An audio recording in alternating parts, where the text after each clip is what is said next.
Hello everybody, my name is Gary Gragg of Golden Gate Palms Nursery in Point Richmond, California.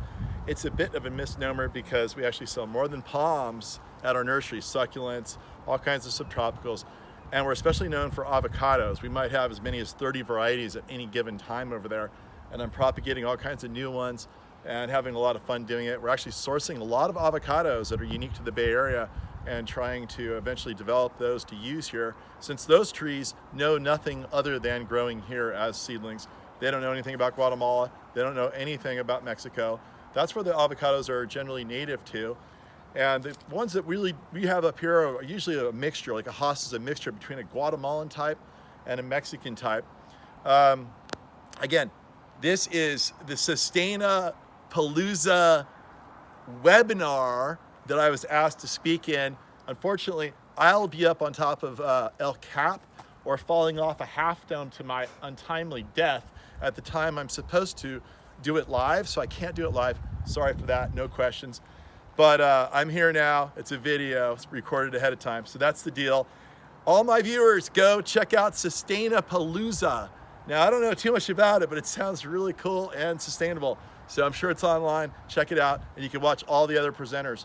Okay, back to the topic. So there's a lot to cover here. I've got 25 minutes and the clock is ticking. So as soon as the duck quacks, we're done with the video. Okay, so avocados that we can grow in the Bay Area, there's basically three types. There's the Mexicans, they're kind of a higher altitude, higher latitude avocado from the Mexican highlands of the middle highlands. They generally grow on the sides of volcanoes where it's a bit of a cloud forest habitat. So it's not too hot, not too cool. That's why they do so well in the Bay Area here. Now the Mexican avocados are hardier than the Guatemalan is the other type. The Mexican types will have a thinner skin. They're generally smaller.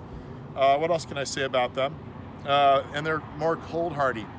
They also typically have a leaf that has a nice flavor to it when it's dried and you can crush it. There's a lot of dishes some Mexican, Latin American dishes you can put together using those dried leaves. And I've actually been asked for those leaves before for certain Latin American events.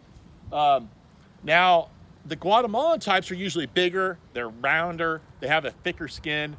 The Guatemalan types, the skin usually will break off and not peel so much. The Mexican types, the skin peels more. If it's thick enough to peel, oftentimes it isn't. Mexican types are, Fuerte is a hybrid. Guatemalan or Mexican types are bacon, Mexicola Grande, Stewart. Those are all thinner skinned Mexican types. Guatemalan types are Nabal, Reed, what else? The bigger ones, the bigger softball sized round ones. Daily 11 is one. There's a whole bunch of others. And then we have a whole bunch that are hybrids. Like here we have, this is called Little Cado. It's also known as Wirtz with a Z on the end. And this is a hybrid between Guatemalan types and Mexican types. And it basically makes for a really nice fruit. Then, now what we'll do is, now we talked about the different types of fruit from the different types of trees. Let's talk now about fruiting. That's the most important part, right? Well, these avocados will typically flower in our area between March, April, May. That's when they're gonna set their fruit. They'll set thousands of flowers. They'll fruit hundreds and hundreds of avocados. But as you see, they can only hold so many because, as we know, avocados have a lot of energy in them and the tree can only produce so much energy. So you have to drop a lot of fruit, thin themselves out. You end up with a whole bunch. I mean, here, look, we have a really good fruit set right here. Now, here's a really good demonstration of why an avocado is called an avocado. Does anybody know why an avocado is called an avocado? Let me tell you why. All right, so the ancient Aztec word for avocado was aguacatl, which means testicle in Aztec language. And so you can kind of understand why and how they came up with that language for this tree. Now when the Spanish came to the New World and they encountered the Aztecs and the avocados, they thought these avocados were so salacious because they thought it would incite mischievous thoughts among the natives. So they banned them, which was really unfortunate. And then they sort of changed the name eventually to avocado, it's kind of close, alligator pear. Eventually, avocado, the word avocado was used here. They didn't like alligator pears, the California Avocado Commission 110 years ago, so they changed it to avocado officially. So anyway, that's kind of where the name comes from.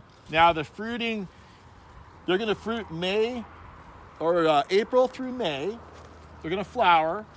If you wanna heighten your bloom or your fruit set, you wanna get the bees out any way you can. One great way to do that is to mix some hot water with honey and spray it all over the tree at time of flowering. You get the bees out that way. The best way to do it is have a beehive right next to the tree. Also, any kind of like plants like rosemary that really attract bees. And then you gotta pray for warm weather during bloom time.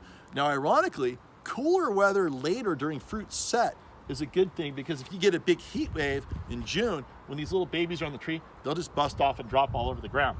So you wanna pray for a warm spring, cool summer, cool early summer. That's what you want. Now, what else can I say about the bloom? Now, what's interesting is all these avocados have a different hang period on the tree before they're ready to eat. The quickest one is Mexicola. It'll go from fruiting on the tree February, March or so, kind of early, and then by September you can eat those things. Now, conversely, avocados like Nabal, the Guatemalan more tropical avocados, those we're gonna have to hang on that tree for at least a year to 14, 15 months before they're gonna be ready to eat. However, those will actually hang on the tree much longer than that. Now, the Mexican types seem to fall off the tree after about 3 or 4 months, which is a pretty good hang period or pick period, but the Guatemalan types will hang on for much longer. In fact, this one here with Guatemalan blood in it, the little avocado, I've done some experimentation. We have a really heavy fruit set this year. We had none last year, but the year before that, it was absolutely loaded. Avocados will do that. They'll have off years, and they will, basically just kind of cycle their energy. They want to take a rest a little bit. But check this out. I'm going to climb up into this tree. I'm going to take that phone with me. I'm going to show you avocados that have been hanging on this tree for exactly 2 years and 2 months. Hopefully they're still here. It's been kind of an ongoing experiment to see how long this fruit will hang on this tree. And if they're not here right now, I'm gonna be really embarrassed. But now you're on the inside of an avocado tree, and they were right here like a week ago. And now they're nowhere to be seen. That's highly unfortunate. So I guess I figured out the extent of the experiment. There were a couple on this side too. But usually I eat them all. Wait, there's one. Look, there's one right there. So look, that fruit right there was born on this tree 2 years and 2 months ago. Look at that. If that was an infant, it would be talking by now and walking around. But it's an avocado. Let's pick that thing and bring it down. See if I can get it. Oh. You should watch my YouTube channel. If you like to watch people that look like they're gonna fall out of a tree and die, you'll love my channel. The name of my channel is called, usually I don't have a professional camera person, usually just have my hand. But name of the channel is called True Plant Stories. Right, so here's the little avocado. It's a nice little fruit. It's really delicious. The other thing to know about avocados is the longer the fruit hangs on the tree, the more oil builds up and the richer the fruit gets. When people have taste tests against different trees, it's really hard to judge, because one tree might be peaking at the end of its pick period with the maximum amount of oil. The other tree might just be starting. Like a reed, you can't taste test a reed, a Guatemalan reed that doesn't really get good until September, with something like a bacon that's good in February. You just can't do it. In fact, at that time, the reed probably won't even be edible. Picking your avocados, knowing when to eat them. Okay, so they usually get a really sort of a dull green on them. The shiny, you compare it to the brand new avocados. Right here. See this just lustrous dark green? Totally different color. See here, this is more indicative. This coloration, I'll get it in the sun. See the difference? Right there. The one on the left is dulled out. That one's ripe to eat. The one on the right is absolutely not. Okay, so we talked about the fruiting, how to maximize the fruit set. We talked about the origins. We talked about the name. We talked about when it's right. Oh, when you pick it. If right when you think your avocado is ripe, don't pick them all, just pick one. Put it on your counter. When you pick it from your own tree, it's gonna take at least a week, if not 14 days, to soften up. Now, if that avocado doesn't soften up and it just starts to shrink and look shriveled up with a bunch of wrinkles all over it, like these ones right here, if it starts to look like that, then you know it was too early to pick it. And so they'll get a little bit darker as they ripen on the counter. So if it was too unripe to pick it, it'll taste like rubber. It'll be horrible. And then you have to wait another couple of weeks, pick another fruit, and try the experiment again, and keep doing that until you realize at what point your fruit is ripe on your tree in your particular spot. Now, I have a ranch only 45 miles away from here as the crow flies, but it's infinitely hotter. We are a mid-inland section here. We're a lot warmer than San Francisco, but we're not nearly as warm as my ranch in winters. At winters, these avocados are ripe a good 4 months earlier. Now, in San Francisco, they're probably take like maybe 2 years to fully ripen up. It's all about heat. How much heat you have ripens these avocados. So even in the Bay Area, depending upon your climate, you're gonna have different pick periods depending upon where you are. So keep that in mind. Now you know how to test your avocado. The other fun thing to do is to figure out what your hang time is, your pick period. So once these avocados become good and soft, well, you know the date. If it's February 1st for a bacon, great. Well, I figured out with my bacons, they're good to eat on February 1st, and the last one falls off the tree on July 1st. That gives me about a 5-month pick period, okay? So every one of these is different. Now, this one here, being like a typical Guatemalan, it hangs on the tree for an awful long time, and these things were ready to eat last May, and they've been on the tree for 14 months. 14 months. So that means you could have one tree and have avocados all the time, assuming that tree sets fruit that year, which last year this one didn't set at all. This year it did, so it alternated years. Now, the other thing is, the best thing to do is to get, this is an A flowering avocado. Now there's A flowers and B flowers. They bloom at different times. The male flowers come out at a different time than the female. The best thing to do is get an A type and B type so they overlap, okay? What else to know about these things? So the closer the trees are to each other, the more likely you're gonna get a more heavy fruit set because of that overlapping pollen availability. In avocado groves, they typically plant one bee plant, usually a Zutano, because it's a highly prolific bloomer. It blooms at the same time as Haas. And it, amongst 100 different Haas trees, you have 100 Haas trees, one Zutano. Gives you an idea of how much area they're willing to give up to maximize production of fruit. Now, there's no reason to, the best thing to do is get a whole bunch of different avocados. And the reason being is if you have an off year on one tree, maybe you'll have a heavy year on the other tree. Every year you're gonna bloom, you're gonna get the pollen to help each other pollinate. And also you'll have you get different types, you'll have different seasonality of fruit. So you can have fruit all year long. And you'll have all kinds of different shapes and colors to give to your friends to blow them away because all they know is Haas. So let's just walk around a little bit here. I'll show you a couple other trees.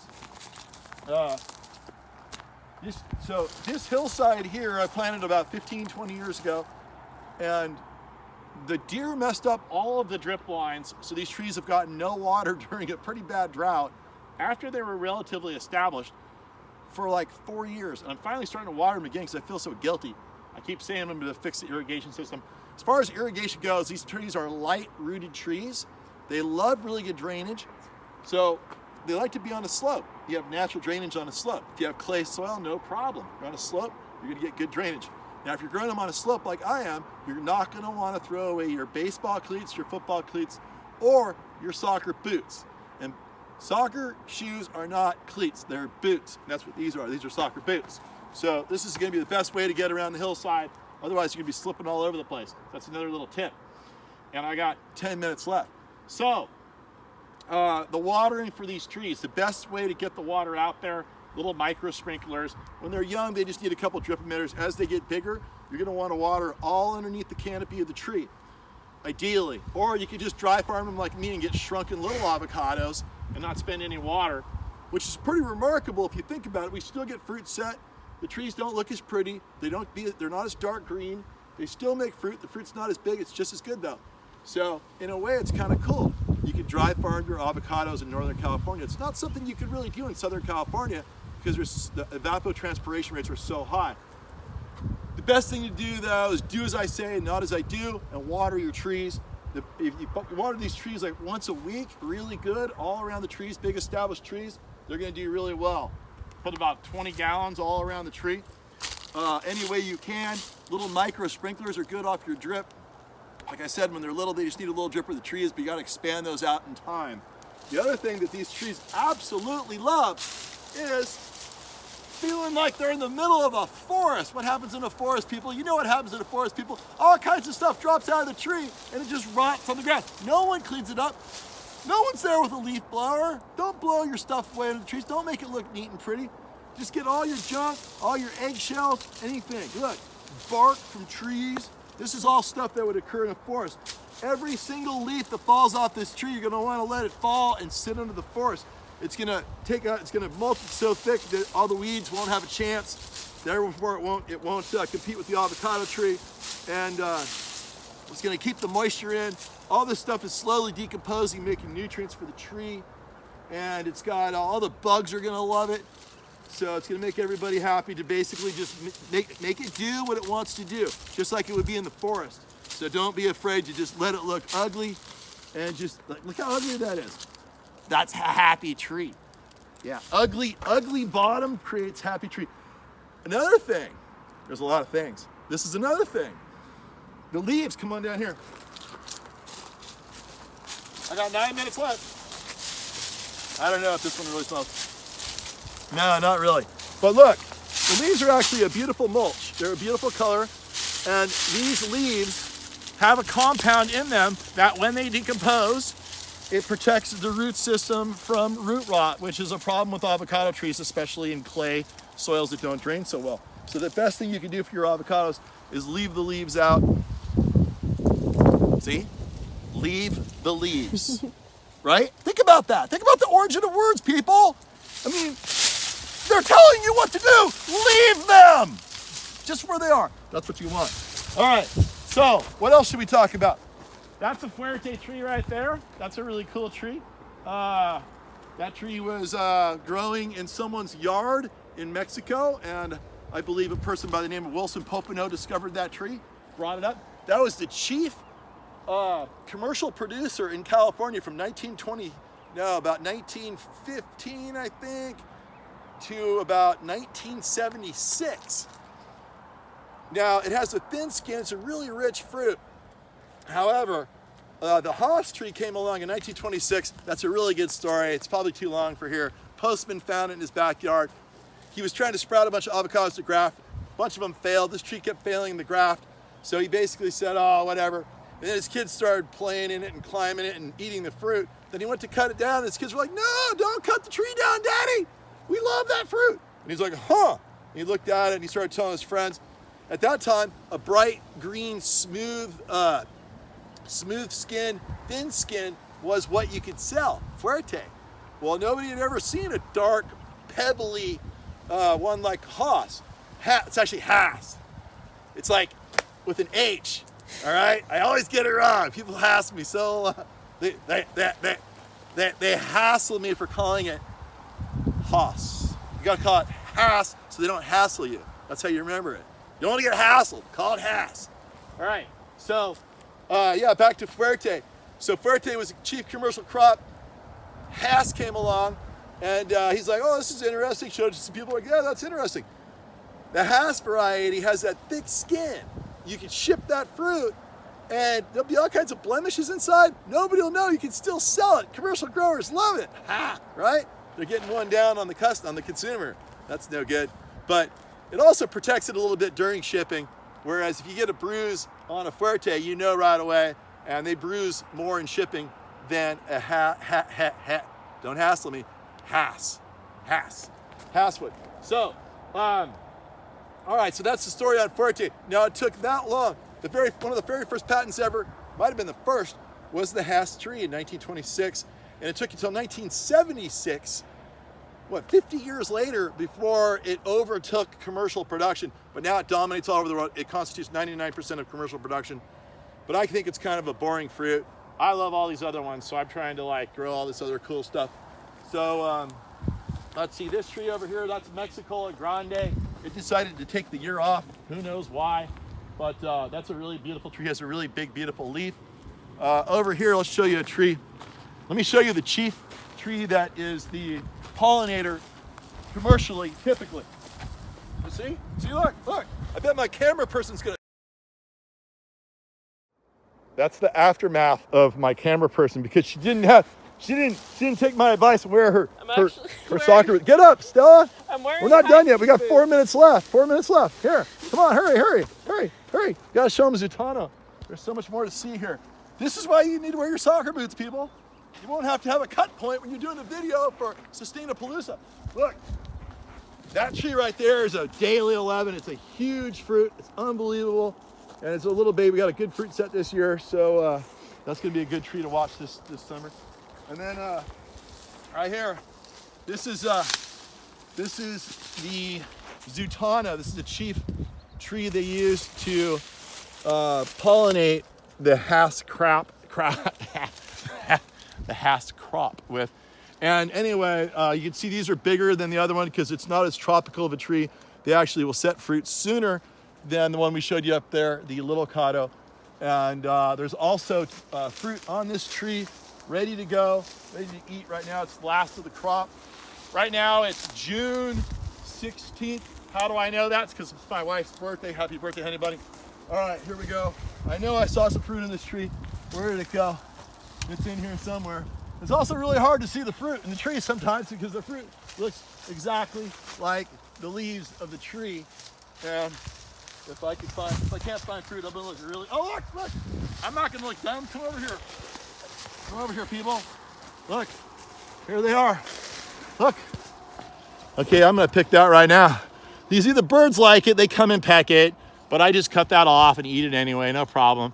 And you actually can, eventually we're gonna basically be having a cooperative where when everybody has too many avocados from all the trees I sell them, they're gonna bring them to me, and then I'm gonna sell them to all kinds of restaurants and stuff in the Bay Area. So watch out for that in a few years. But this is kind of a fun little thing here. At the same time, you could have the new crop and the old crop. So next year at this time, the little baby will be as big as the big guy here. Now people say that this avocado is like, oh, it's kind of watery. No, this is the low calorie avocado. It's totally delicious. It just has a lighter, smoother flavor to it. So people are like, oh, I read this and I read that. Don't read anything. Try them.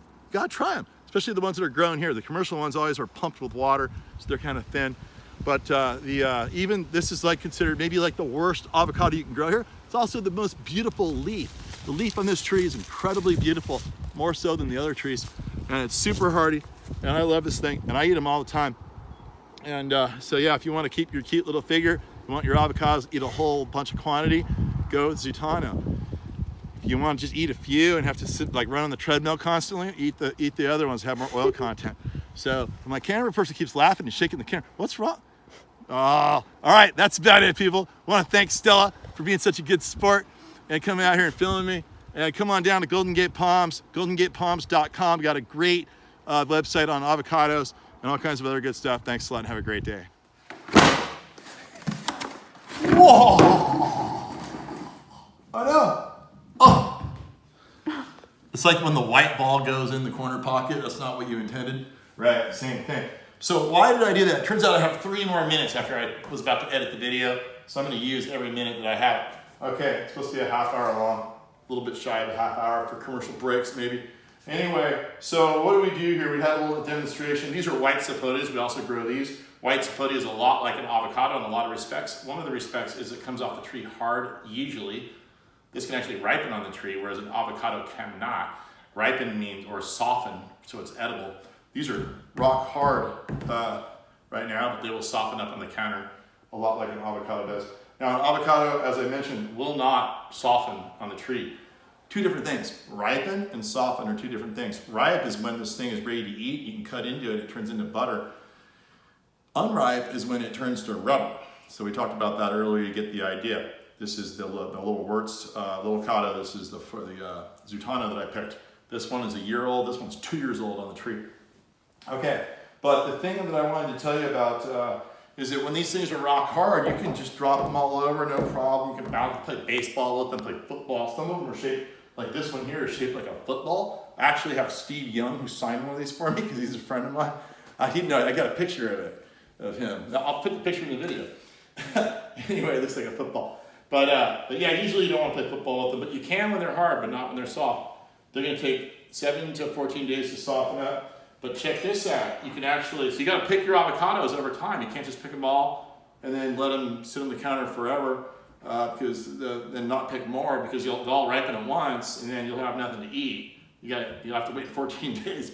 You'll have millions of avocados all around you, yet not a single one to eat. So now once they start to soften up, you want to extend their shelf life. You can put them in the fridge. They will last in the fridge ripe. Like this one's been in the fridge for like 2 or 3 weeks. So once they're ripe, you can just, look at this. And this is what you want. You want to be able to just stick something in it like that, no problem. Then it's going to be ripe. And we'll open this one up and show you. But this has been in my fridge for probably 3 weeks since it softened up. If it was not in my fridge, it would have already been bad. And you can see if you grow your own avocados at home, they don't get gassed with ethylene or anything like that. They don't get cold stored. And they'll actually germinate. This is a germinating seed. I'll probably pop this up. Maybe I want to graft something.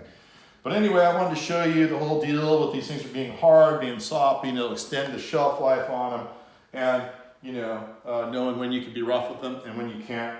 And now she's going to take a close-up of all this wonderful fruit, and that's going to be the end of the video. Come on down to Golden Gate Palms and buy some.